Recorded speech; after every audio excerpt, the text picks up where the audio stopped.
नीचे बैठी हुई एक लड़की की कर्कश और दयनीय चीख अंधेरे तहखाने में किसी शेर की दहाड़ की तरह गूंज रही थी। शिरीन नीचे पड़ी हुई लड़की को देखकर बोली, एक दिन इसी तरह यह खत्म हो जाएगी। इतना बोलकर शिरीन अपने पास में खड़े आदमी की बाहों में लिपट गई और अपनी तिरछी निगाहों से नीचे जमीन पर पड़ी लड़की की ओर देख रही थी, एक डेंजरस स्माइल और तेज तर्रार चेहरे के साथ। उस आदमी ने शिरीन की कमर पर अपनी बाहें लपेट ली और अपनी उंगलियां उसकी कमर पर फेरने लगा। शिरीन ने उससे लिपटे हुए ही कहा, श्री डार्लिंग, आराम से करो।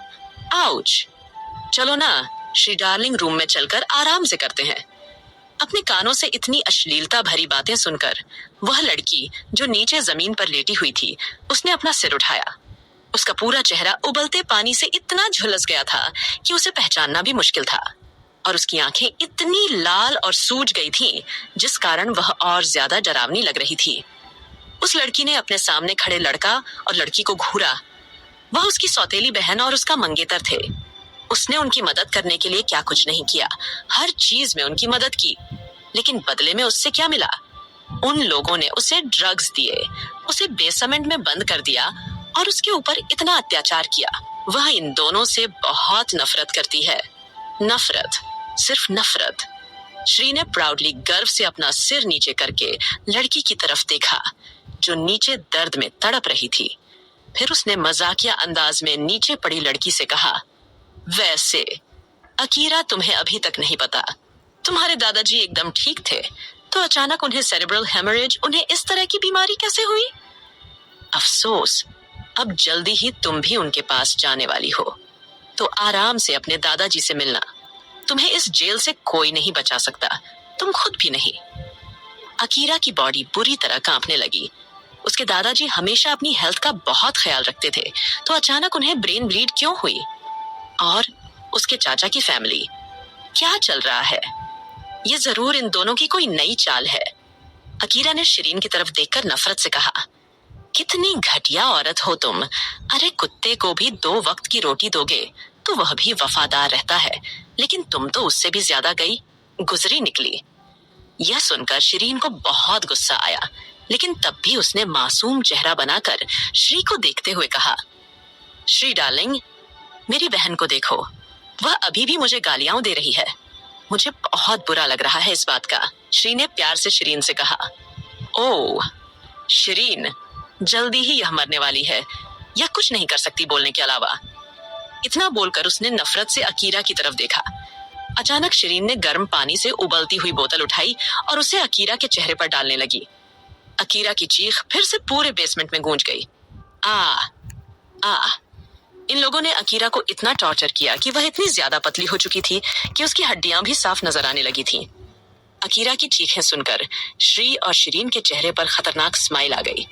श्री ने अकीरा के चारों तरफ घूमकर अपने हर एक शब्द पर जोर देते हुए कहा, ओह, मैं अभी गलत था।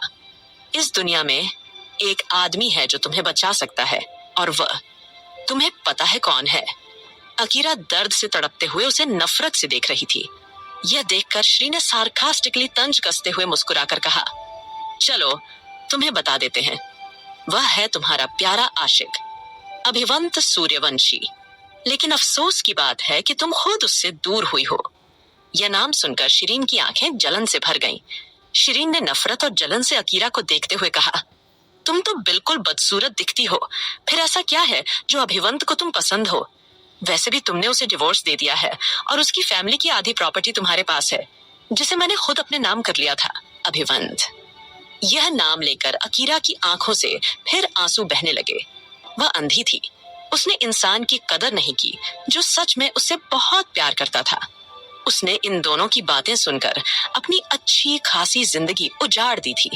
शिरीन ने डेंजरस स्माइल करते हुए कहा, अभिवंत भी तुम्हारे पास जल्दी ही आएगा, लेकिन उससे पहले तुम्हें ऊपर जाना पड़ेगा। इतना बोलकर उसने अपनी पॉकेट से एक दवा निकाली और उसे देखकर मुस्कुराई। शिरीन ने अकीरा को वह दवा दिखाते हुए कहा, दीदी, आपको मेडिसिन्स की बहुत अच्छी नॉलेज है, तो आपको पता है ये कौन सी दवा है? अकीरा ने कुछ नहीं कहा, क्योंकि उसकी बॉडी में इतना दर्द हो रहा था कि वह अपनी आंखें तक नहीं खोल पा रही थी। शिरीन ने खतरनाक स्माइल देते हुए कहा, चलो मैं ही बता देती हूँ। यह दवा अपनी बॉडी के अंदर जाने के बाद तुम्हें ऐसा लगेगा जैसे 10,000 चींटियां तुम्हें काट रही हों, और इस दर्द को तुम ज्यादा टाइम तक सहन नहीं कर पाओगी। फिर अपने आप ही तड़प तड़प कर मर जाओगी। इतना बोलकर वह पागलों की तरह हंसने लगी। श्री ने जल्दी से उस दवा को इंजेक्शन में डाला और अकीरा की कलाई पकड़कर वह इंजेक्शन बेदर्दी से घुसेड़ दिया। दवा के जाने के 2 मिनट बाद ही अकीरा की बॉडी में भयंकर दर्द फैल गया। ऐसा लग रहा था जैसे उसके शरीर को हजारों चींटियां काट रही हों।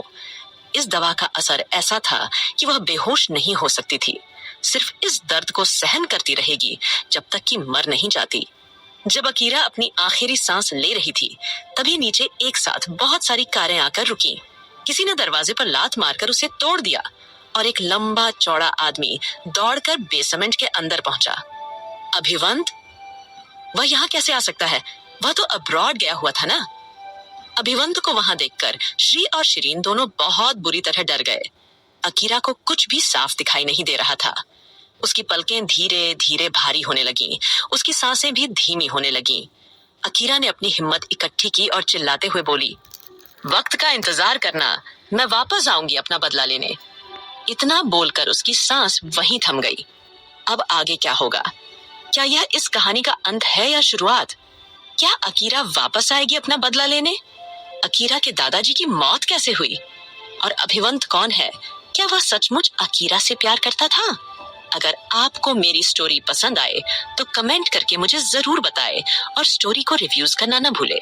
Thank you.